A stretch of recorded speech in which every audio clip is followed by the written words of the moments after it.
Good morning everyone. Online classes में आप सभी का फिर से स्वागत है। आज हम सभी बायोलॉजी के तीसरे टॉपिक मेंडल के वंशागति के नियम के बारे में अध्ययन करेंगे। इससे पहले हम लोगों ने एक संकर क्रॉस के बारे में अध्ययन किया था, जिसमें हम लोगों ने जाना था कि किस प्रकार से एक लक्षण जनक से संतति में स्थानांतरित होता है। आज हम सभी मेंडल के वंशागति के नियम के बारे में अध्ययन करेंगे। मेंडल ने वंशागति के 3 नियम दिए थे। पहला उनका नियम था प्रभाविता का नियम, दूसरा उनका नियम था पृथक्करण का नियम, जिसको विसंयोजन का नियम भी कहा जाता है, और तीसरा उनका जो नियम था वह था स्वतंत्र अपव्यूहन का नियम। ये तीनों नियम उन्होंने 2 प्रयोगों के आधार पर दिए थे। पहला उन्होंने प्रयोग किया था एक संकर क्रॉस, मोनोहाइब्रिड क्रॉस, जिसको हम लोग पिछले क्लास में हम लोगों ने अध्ययन किया था। इस क्रॉस में हम लोगों ने जाना था किस प्रकार से एक संतति का एक लक्षण का जनक से संतति में स्थानांतरण होता है। आज हम सभी प्रभाविता के नियम को पहले अध्ययन करेंगे कि प्रभाविता का नियम क्या था। तो प्रभाविता का नियम को समझने के लिए एनसीईआरटी में 3 लाइन दी गई है। मैं इन तीनों लाइन को यहां लिख दिया हूं, एक एक करके इन तीनों लाइन को समझने, क्योंकि बहुत इंपॉर्टेंट है। ये बार बार एग्जाम में आने वाले क्वेश्चन होते हैं और 1 मार्क्स में इसको सबसे ज्यादा पूछा जाता है, इसलिए आप इसको बिल्कुल ध्यान से अध्ययन करेंगे। पहला लाइन है इसमें प्रभाविता का नियम, लॉ ऑफ डोमिनेंस। पहला लाइन है लक्षणों का निर्धारण कारक नामक इकाइयों द्वारा होता है। मेंडल ने जो लक्षण के निर्धारण के लिए जो एक विशेष गुण होते हैं उसको निर्धारण करने के लिए एक नाम उन्होंने दिया था कारक। उन्होंने जो विशेष गुण को कहा था कि कारक नामक एक नाम दिया था, जिसे फैक्टर इंग्लिश में कहा जाता है कि ये फैक्टर उसमें इंक्लूड होता है, परंतु बाद में इनकी बात को हटा करके इस कारक की जगह हम लोगों ने जीन किया, इसकी जगह पे जीन का प्रयोग होने लगा। परंतु जब मेंडल ने ये नियम दिया था तो उस समय उन्होंने बताया था कि लक्षणों का निर्धारण कारक नामक इकाइयों द्वारा होता है, मतलब जो लक्षण का निर्धारण करने वाली इकाई होती है उसे कारक कहते हैं। दूसरा लाइन उन्होंने कहा कि कारक हमेशा जोड़ों के रूप में होता है। पीछे ही हम लोगों ने एलिट के बारे में पढ़ा था कि वह हमेशा जोड़ों के रूप में होता है। जैसे अगर हम किसी एक कारक को ले लेते हैं तो लंबा का कारक अगर टी है तो टी अकेला किसी भी जनक में अकेला नहीं होता है, यह हमेशा जोड़ों के रूप में होता है। चाहे ऐसा है, बौना का कारक है छोटा टी, तो वो कभी भी सिंगल नहीं होता है, वो डबल होता है। इस प्रकार से कारक हमेशा जोड़ों के रूप में होता है। यह जोड़ा 2 प्रकार का हम लोगों ने पढ़ा था। एक वो जिसमें दोनों आपस में क्या हो, समान हो, जैसे ये दोनों समान है तो उसको समयुग्मजी कहा जाता है, और जिनमें ये दोनों समान नहीं होते हैं जैसे ये, उसे हम लोग विषम युग्मजी कहते हैं, हेट्रोजाइगस। इसका विषम इंग्लिश का नाम है हेट्रोजाइगस। चलिए तो एक बार फिर से देखते हैं। कारक हमेशा जोड़ों के रूप में होता है, तो जो भी कारक होगा वह हमेशा जोड़ों के रूप में होगा। जैसे टी और टी ये जोड़े में है, ये भी जोड़े में है और ये भी जोड़े में है। अब तीसरा नंबर लाइन सबसे इंपॉर्टेंट है, बिल्कुल ध्यान से देखिएगा। असमान कारक वाले जोड़े, असमान कारक वाले जोड़े मतलब कौन सा, ये वाला टी, जिसमें एक बड़ा और एक छोटा हो, मतलब असमान कारक वाले जोड़े में एक कारक प्रभावी, इनमें से कोई एक कारक प्रभावी हो जाता है और दूसरा कारक अप्रभावी होता है।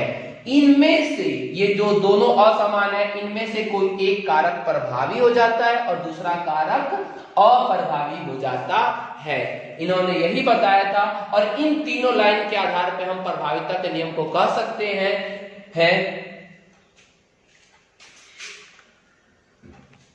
क्या कर सकते हैं हम लोग प्रभाविता का नियम। तो इस नियम के अनुसार जब असमान कारक वाले जोड़े किसी जीवधारी में एक साथ आते हैं तो उनमें से एक कारक प्रभावी और दूसरा कारक अप्रभावी हो जाता है। इसे ही प्रभाविता का नियम कहते हैं। क्लियर है? एक बार फिर से हम लोग देख लेते हैं प्रभाविता का नियम, लॉ ऑफ डोमिनेंस क्या है। तो लक्षणों का निर्धारण कारकों के रूप में होता है, कारक हमेशा जोड़ों के रूप में होता है और असमान कारक वाले जोड़े में से एक कारक प्रभावी और दूसरा कारक अप्रभावी हो जाता है। जैसे इसमें से एक कारक ये प्रभावी हो गया और दूसरा कारक अप्रभावी हो जाता है। इस आधार पर हम नियम को व्याख्या कर सकते हैं। तो इस नियम के अनुसार जब असमान कारक वाले जोड़े किसी जीवधारी में एक साथ आते हैं तो उनमें से एक कारक प्रभावी और दूसरा कारक अप्रभावी हो जाता है। इसे ही प्रभाविता का नियम कहते हैं। आइए हम इसको समझने के लिए एक मेंडल का एक प्रयोग करें, एक संकर क्रॉस। इसे समझने के लिए हम एक संकर क्रॉस मोनोहाइब्रिड क्रॉस को करते हैं। मोनोहाइब्रिड क्रॉस आप लोगों ने कल ही पढ़ा था, जिसमें हम लोगों ने देखा था कि हमने एक लंबा पौधा लिया जिसमें बड़ा टी था और एक हमने बौना पौधा लिया। बौना पौधा का छोटा टी और छोटा टी। जब दोनों को आपस में किया तो यहां पे हमारे पास इसके कितने युग्मक बन रहे थे? तो 2 युग्मक बन रहे थे। एक हमारा बन रहा था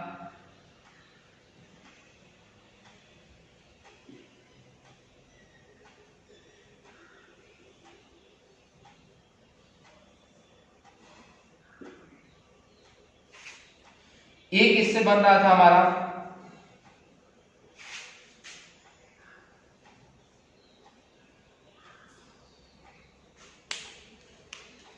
इस वाले से एक बड़ा टी यहां बन रहा था, एक बड़ा टी यहां, एक छोटा टी यहां और छोटा टी यहां। हम लोगों ने यहां देखा था जब इसको क्रॉस करा रहे थे, हम लोग इसको क्रॉस करा रहे थे तो क्रॉस कराने की तरफ इसमें यहां पे बड़ा टी छोटा टी, बड़ा टी छोटा टी, बड़ा टी छोटा टी, बड़ा टी और छोटा टी। यहां हम लोगों ने देखा था कि F1 पीढ़ी में, ये कौन सी पीढ़ी है? F1 पीढ़ी में जो हमें संतति प्राप्त हो रहे थे वे सभी संतति बड़ा टी और छोटा टी थे। मतलब इसमें हमारे 2 संतति थे, एक बड़ा टी और एक क्या था? छोटा टी था, जिसमें बड़ा टी जो था वह प्रभावी हो गया और छोटा टी जो था वो क्या हो गया? अप्रभावी हो गया। अर्थात कहने का तात्पर्य यह है कि ये चारों का जो फिनोटाइप जो था वो चारों कैसा हमें प्राप्त हुआ? लंबा प्राप्त हुआ।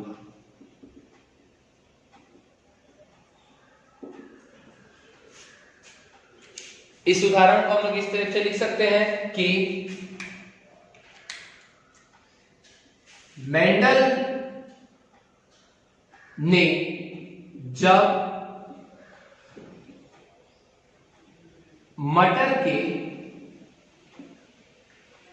लंबे टीटी और बौने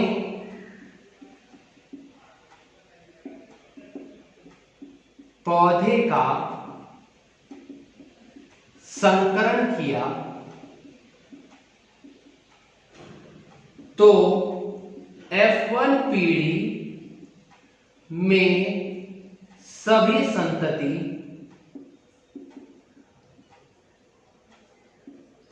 लंबे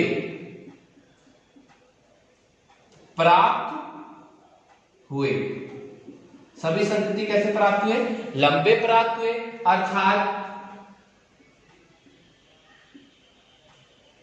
अर्थात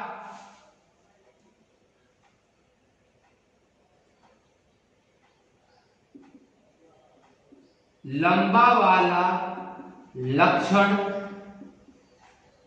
प्रभावी तथा बौना वाला लक्षण, या इसको हम लोग कारक भी कह सकते हैं, कारक अप्रभावी हो जाता है।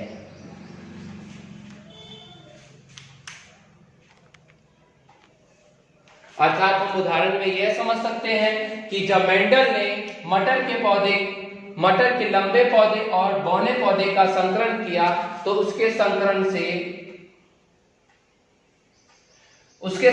से क्या प्राप्त हुआ? तो लंबे पौधे का संकरण किया तो F1 पीढ़ी में सभी संतति लंबे प्राप्त हुए। अर्थात लंबा वाला कारक क्या हो गया? प्रभावी हो गया और बौना वाला कारक क्या हो गया? अप्रभावी हो गया।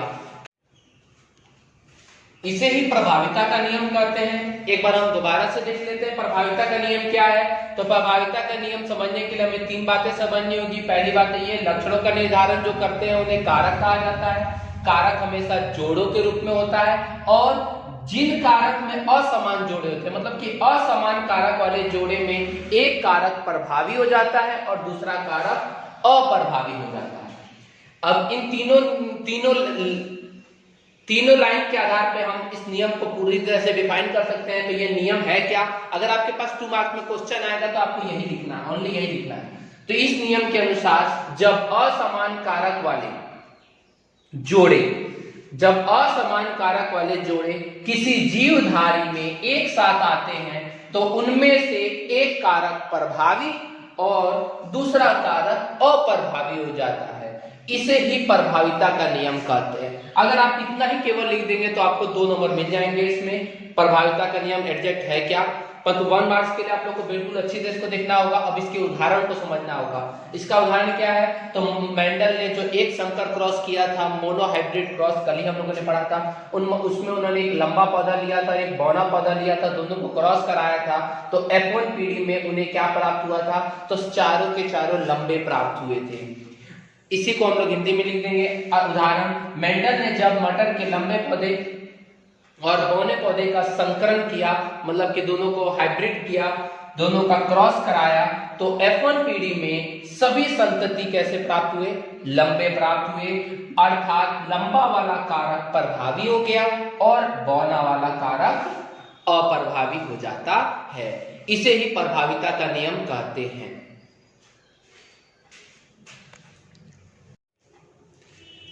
चलिए अब नेक्स्ट नियम है विसंयोजन या पृथक्करण का नियम, लॉ ऑफ सेग्रेगेशन।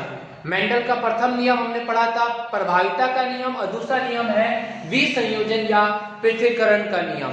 इसके बारे में हम लोग देखते हैं। इस नियम के अनुसार जब 2 विपरीत लक्षण वाले एलील, हमने अभी फिर से यहां पर यही बात पढ़ी, 2 विपरीत लक्षण वाले एलील युग्म को क्रॉस कराया जाता है तो F1 पीढ़ी में, देखते हैं F1 पीढ़ी में जनक के लक्षण प्रकट नहीं होते हैं। F1 पीढ़ी में जनक के लक्षण प्रकट नहीं होते हैं, परंतु F2 पीढ़ी में, देखिए F2 पीढ़ी में क्या हो रहा है? F2 पीढ़ी में पुनः जनक के लक्षण प्रकट हो जाते हैं। F1 पीढ़ी में जनक के लक्षण प्रकट नहीं होते हैं, परंतु F2 पीढ़ी में पुनः जनक के लक्षण प्रकट हो जाते हैं, अर्थात दोनों एलील आपस में घुल मिल नहीं पाते हैं। घुल मिल एक शब्द है जिसको ब्लेंडिंग कहा जाता है। ब्लेंडिंग का मतलब होना कि जैसे मान लीजिए हमारे पास 1 गिलास पानी और 1 गिलास दूध है, दोनों को मिला दिया जाए, एक में मिला दिया जाए, दोनों एक में घुल मिल जाए, तो उस टाइप से इनके जो एलील होते हैं इस टाइप से घुल मिल नहीं पाते हैं, मतलब ये आपस में घुल मिल नहीं पाते हैं, उसे विसंयोजन का नियम कहते हैं।